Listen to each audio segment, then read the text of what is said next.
Hello, you're listening to the K-12 Tech Podcast, bringing you insights into the world of education technology. Stay tuned as we discuss the past, the present, and most importantly, the future of technology in our schools. Don, now cybersecurity. Here we go. The second one. So this is everywhere. Everyone's talking about it. I know there's a ton of stuff, funding, hopefully coming from the federal government for this stuff. So I don't even know where to start. Yeah. Why don't you, can you just walk through a little bit? This is one thing I've learned, especially in technical areas. I think a lot of times people are like afraid that they're like, I kind of understand, but it's like that question. It's like, well, my friend might not understand. Can you explain it? He doesn't understand technology. Explain it. Help me explain it to him. It's kind of like in the office where I was like, explain it to like, it to like a middle schooler. And he starts explaining, explain it to like a 6-year-old. He like keeps going down. Well, can you just break down what is cybersecurity? As everyone knows, we're not trying to hurt anybody's intelligence here. Right. And then why the rise, maybe how AI plays into that. And then just kind of where it started, maybe transition over the last 15 years of the digital age. Entering. So it used to be, even back then, well, the cybersecurity essentially for me, there's a lot of boxes you can buy with blinking lights and all that kind of stuff. There's some basic things you have to do. There's table stakes, which is having like EDR, something that will respond and detect anomalous, activity on your devices. But beyond the table stakes, you really, really, really have to know what you have and what you want to protect. And that isn't the decision solely of a tech leader. That's, those risk decisions essentially have to be carried out by cabinet. So I can't, in my crystal palace in the corner, say, okay, this, and this is what we need to protect, and I want to spend this amount of money on it. I really have to identify the risks that we've got, and this is the foundation of cybersecurity, really. What our risks are, how we're exposed, and what we want to do about it. Yeah. So I can either treat the risk, do something to mitigate it. I can transfer it by, using an insurance company, which, isn't going to be viable for much longer. I can change the business practices or what we do to eliminate the risk, or I can just say I'm going to accept it. Yeah. Google's a perfect example. People can share things everywhere, and really, you just have to work with people not to do that, but you accept the risk, because how are you not going to? Yeah. So for you, I think what's hard is like in a perfect world, you have an unlimited budget, and there's a perfect tool out there that you can buy that is curtailed perfectly to K through 12. But obviously, that's not the case. No. So what are conversations like for you with a superintendent of like, these are areas where risk, you're talking about protection. And then essentially too, because I'll be honest, I've had a few conversations with tech directors who are like, they're not like, it's not if it's going to happen, it's when. That's true.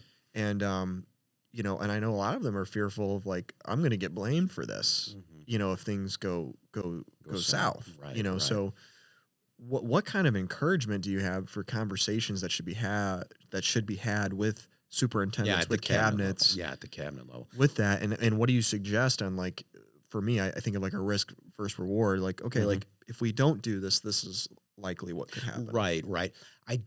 I think a worst practice is to really lead with threats, like saying, okay, we're exposed to this. So right now, for example, and this is what I did in my last district too, is I'm doing a penetration test. So that's the first team, or that's the first thing, is you get a good team at pen testing, and then I like to do gray box test where you give them some information, but not all. You give them an account and see if they can elevate privileges or something like that.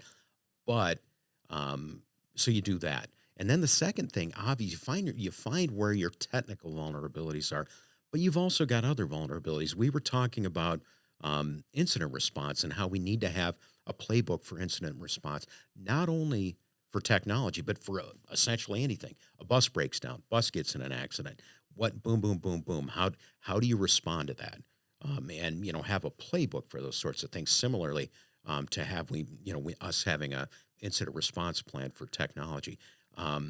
So it's really identifying what your risks are. And I'm having the company that's doing our penetration test also do a risk assessment. And that involves, talking to everybody. So I want to hear from teachers. I want to hear from building level administrators. I want to hear from central office people. I want to hear from cabinet. I want to hear from all the stakeholders that I can, so I can identify them, they can tell me their primary systems that they need. And, I know them for the most part, but, I want to get their perspective too. But then B, really kind of bring that together and say, okay, here's our risks and here's how we can respond to them. And that's, that goes anywhere from, phishing testing to, you know, extended, detection and response systems to social engineering. I mean, that's that's really what, according to Verizon's threat report, I haven't seen this year's, but that was like 60% of the breaches or attacks were successful based on social engineering. Yeah, I mean, we even had we've had not with any schools, but we had an issue with reverse social engineering, that kind of exact thing, and it was caught. But it's like, if you don't know to ask for that kind of insurance, the insurance companies aren't going to be like, oh yeah, you should protect yourself from this. It's kind of like they kind of keep it hidden, be like, oh, we have to offer this to you because we insure you in other ways. But you just mentioned something earlier. You're like, you don't think insurance companies are going to insure this stuff. You think it's possible it might go away? It sounded like it's getting tricky. I mean, insurance companies are asking more and more in-depth questions now. It's not, okay, do you have a cybersecurity policy? They want to know about, do you have EDR? Do you have offline, air gap backups, that sort of thing? They're asking these really detailed questions to even qualify you to have a cybersecurity insurance. And, from an insurance company's perspective, there's a lot of risks they have to cover, especially with K-12 schools, because frankly, we're not all that good with this. We don't have the resources that some others have. And even those that have resources still get attacked and essentially breached. So insurance companies get kind of wary about that because, again, they're paying out more than they're taking in. So it's going to be interesting to get in cyber insurance in the future, or to get it wrapped into an overall policy. You're going to have to demonstrate that you've got pretty good capabilities. Well, you said you're not in the business of technology, you're in the business of education. I think that's the concern I hear, is the balance of that, because you could lock down the system pretty tight, right? But then you make it where it's teaching it gets much harder. And really all your data, you're spending each person spending an extra 5 minutes being more careful, but it's like you look at a district wide, you don't have the resources to do that. Right. So it's a balancing act. Yeah, and for me, that's what that risk assessment piece is, because if we want to say we've got a really important tool that our teachers use, there's some vulnerabilities with it, but if we choose to accept that risk, like you said, from a technical standpoint, let's lock everything down, but that's not serving the organization. We have to really find out what the organization's appetite for risk is, the school district's appetite, and then respond, and that way we do it collaboratively. So, as you mentioned before, tech directors are worried this is going to come back on them. Everybody in the district's responsible for cybersecurity, and that risk assessment has to be signed off on and approved at the cabinet level. And then I'd also say, either you have to have the board approve, or at least have the board be aware of it. So similar to like the IRS, right? They always say, like, I'm never going to contact you over the phone for this information. Are you seeing schools, or your schools doing training like that with teachers and staff members of like, hey, I'm never going to ask you for personal information. Right. If you see an email that is mine, but I'm asking for this, don't give it. What's the preventative action that districts should be doing in educating all the way from, your superintendent all the way down to, your maintenance staff and everything else? Well, and that's interesting so you've got really high value targets and, obviously cabinet members, that sort of thing. So what I do for the entire staff is do social engineering training, use a system that will send phishing emails, but it also does vishing. It does, leaving, you can put USB keys laying around and see if anybody plugs them in or anything like that.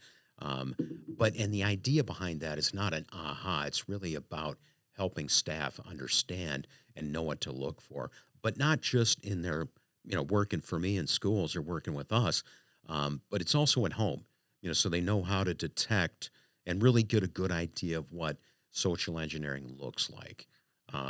So that way, A, they can protect themselves, but B, it also protects us. And you'll notice I say A is protecting themselves because it's where it starts, really, is with the individual. So, with my staff, so I'm going to tell a story. So we constantly, get contacted by schools, say, hey, I gotta buy some teacher devices or something. So we got contacted by a school in West Virginia, and to one of our sales staff, they emailed us, hey, I need 34 of these computers. Send them a quote, say it looks good, send us a purchase order. I was walking in one day because we were about to place the order and direct, and ship it to the customer. And I said, you know what? I go, I'm sure it's fine. But I go, can you just get them on the phone? And he's like, well, I verified the website and the email. And I'm like, yeah, just get them on the phone before we ship it. It was a scammer. They had created a full website. Like they had put themselves, like tech director and everything on it. So what we did is, fortunately we caught it. Yeah. We called the police there. We actually took one of our surplus laptops we had. We took the battery out, put an air tag in it, and shipped it to them. The police followed up on it and found out that it was going to a storage warehouse where they were told they would be forwarding whatever they received to another address. Yeah. That would be sent like overseas. So nothing. We haven't had any movement on it since, but it's just incredible how good they're getting. Yeah. Well. And really, the cost of entry for doing this stuff, especially for social engineering, is next to nothing. I mean, you can create an email address, you can blast out, millions of emails from it, and all. If you get 1% that you have fall for whatever you're doing, you get paid. I mean, it's easy enough to do, and you can set it and forget it. Have it, essentially do its, send out all the emails. If you've got a website. Or even, if you've got a botnet controller out there, a command and control system, you can plant that everywhere. Yeah. And then, be able to do things that make us crazy. Yeah. That's crazy. So from your experience, like over the last, from 2007 when you started to now, what are the most common, cybersecurity threats that you're seeing? So social engineering, go ahead. Social engineering, and then who are they typically targeting? So for social engineering is the number one. And really, if you can, you're always going to have that 1% that'll fail. I got it down to about 1% at the district I was at before the last one. But still, if you get those failures, then you've got a problem. So the second thing is just going after non-patch systems. If you don't have the latest security updates or anything like that, you're going to get breached. The third is not having adequate protection on your computers. But I'll tell you this, the entire reason that those are important is people are going to try to get in through social engineering. If I'm doing an ethical hacking course right now, and I can sit there and bang away at your public IP addresses, but if you've got those closed down pretty well in your firewall, I'm not going to spend a lot of time on that unless I see something interesting. So if I'm scanning your public IP addresses and I happen to see an RDP session open, yeah, you can bet I'm going to go after that. But it's easier, more cost effective for me as a hacker to really go after your staff and try to get somebody to do something they shouldn't, get their credentials, and then try to elevate privileges. So I know you have a lot of experience, just reading through your profile, you have a lot of experience with cloud computing. Is cloud helping? So let's say your school moving to the Google Cloud or Azure or AWS or whatever. Is that helpful in a security sense for locking things down easier, not having as much of that? Or do you feel like it's just opening up a new flood? So there's a couple of different ways to look at it. First of all, I think that those organizations are going to do a lot better job of being secure than I can. Yeah. Because I just don't have the resources to do that. So yeah, moving those things out into the cloud are a good thing. Also, from a disaster recovery standpoint, if you've got an instance, say you're running Veeam and you can spin up an instance in, AWS or Azure, and then be able to have that act as long as you can get to the internet. Have a you know a, have your essentially your environment running up there. I mean, it makes having a hot site a lot easier, even having a cold site that you have to spin up. So that helps. And then C, it's not technically an air-gapped backup, but if you can have an immutable copy of your data, daily on a cloud provider, that way, if you have a fire in your data center and you don't have another one, at least that data's safe. Yeah, I think that's like a really good insight into that and that change. And I mean, are you seeing like almost every district having like a cloud backup really now at this point? I'd say that's an interesting question, because I'd say the better resource districts are probably more likely to have that, as opposed to, I mean, we've got a member of our organization downstate who the superintendent is the tech guy. And so those sorts of organizations, they're going to have a little bit tougher time doing that, just because they don't have the resources necessary to do that. So, yeah, I mean, it really comes down to having the resources. So any time that there's like a flood of funds or a bigger problem that's being solved, cybersecurity, there's companies that are flooding the market, right? And mine's this, mine can do this, mine can do that. We're better this way, better that way. How do you, as a tech director, vet those and make decisions that's going to be best for the district? And maybe that's based on there's obviously a price weight, but like how, because you said you read into the details of these things. Yeah. So how do you make your decisions on those? So first of all, you look at where they rank in the industry, and not just K-12, but how they, things like Gartner, that sort of thing, where you kind of look where this product falls in there. And then for me, being in professional organizations, and that's one reason why I say it's really important to have a group of peers, because we can gain a lot of knowledge from each other. Yeah. So if I've got a question like, hey, you know what, I'm looking at this system, who else is using it? Tell me what you think about it. And, especially in Illinois, we've got, and I'm sure every other state's like this, but we've got a really, really strong group of tech leaders who, we're all on this listserv, and we can throw out questions to each other and get like 10 answers within like an hour. So I'm doing a access control system. So I threw it out to the group and said, hey, is anybody doing this? What are you doing? And I got probably 10 responses by the end of the day. And it really helps me validate what I'm doing. So if I'm doing this and I find that, a lot of other people are doing it too, well, that gives me some confidence. Yeah. Like in Indiana, we have the heck list, and yeah. a lot of like people were monitoring. It's very quick, and people want to be involved. That is one thing I've seen a massive change since COVID. Is there's so much more interaction between the different tech directors. You can't. There's no way you can have enough knowledge at your district level. Agree. And you're right, that ocean of knowledge that you can get. And when I was at this Kentucky regional meeting, they were talking about like, oh, they just made this update, and now we're moving to this app, and this is what we like about the app and what we don't like about the app, and this is where it's got security issues. It's just like you couldn't read enough forums online and the knowledge that they were passing back and forth. And it was just, I agree. That's very, very valuable. Right. Last question. For schools that might not have a dedicated tech director or someone that has a lot of tech knowledge or level of expertise, what is a basic cybersecurity best practices you could recommend that prioritize and protect the school district? So like starting small and then maybe work your way up to the big stuff. So first of all, that social engineering training is really important. Yeah. You have to help your staff recognize and be able to not respond to social engineering attacks. The other thing is making sure everything's patched. I mean, really, if you can really limit social engineering, and if you can make sure that your patching is current, it's going to help you out quite a bit. So that's a good place to start.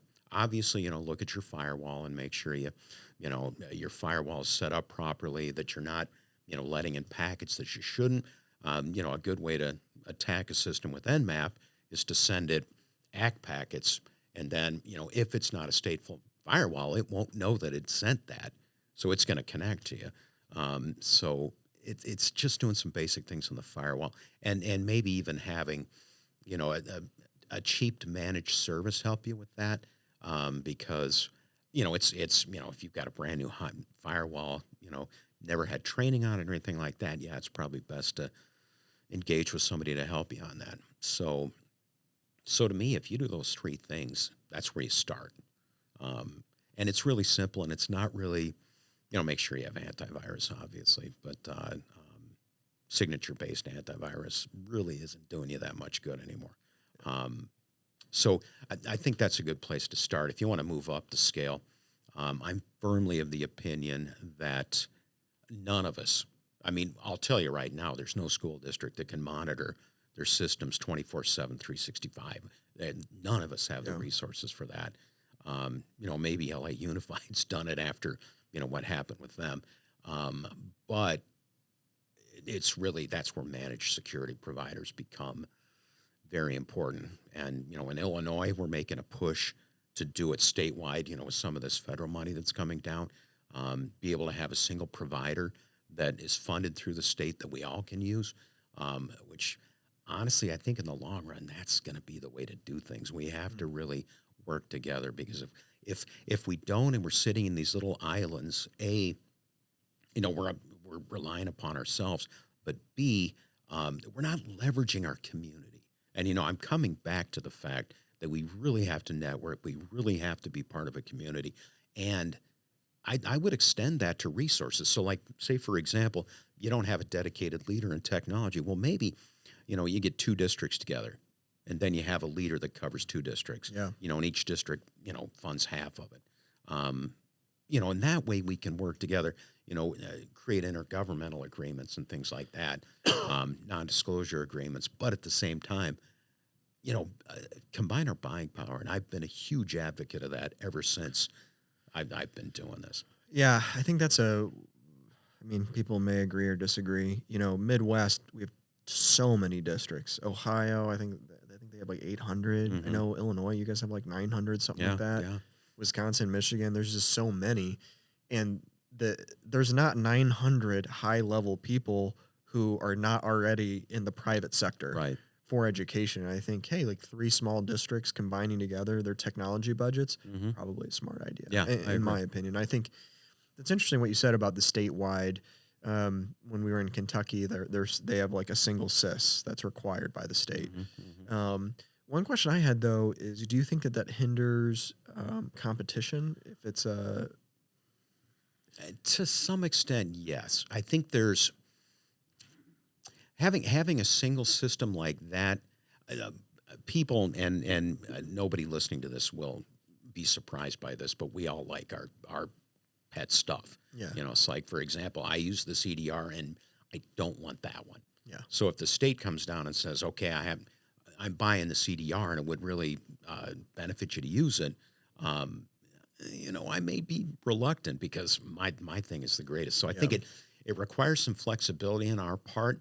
I think the core innovation that we do really, it depends on the data you can get out of a SIS and how you can use it to help staff and students. But I think there's creative ways to do that too. So in that way too, again, getting back to my point around we're not here to run technology, we're here to educate. The less money that you dedicate to those resources, the more you can spend. For me, on like tech support in schools, or if you get your printers together in a managed print service, and you reduce your number of printers in a building to 3, you can save a lot of money on printing and hire another parapro, hire another math specialist, that sort of thing. So we really have to think about where we direct our money to provide the maximum benefit to our school district. Yeah, I love that. Don, thank you for coming out. This was awesome learning about the cybersecurity stuff, your story. Anybody who has a story they want to share or some expertise they think would be good for a group of future technology leaders, please reach out to us, and we'd love to have you on. But yeah, I appreciate you coming out. My pleasure. Thank you. Awesome.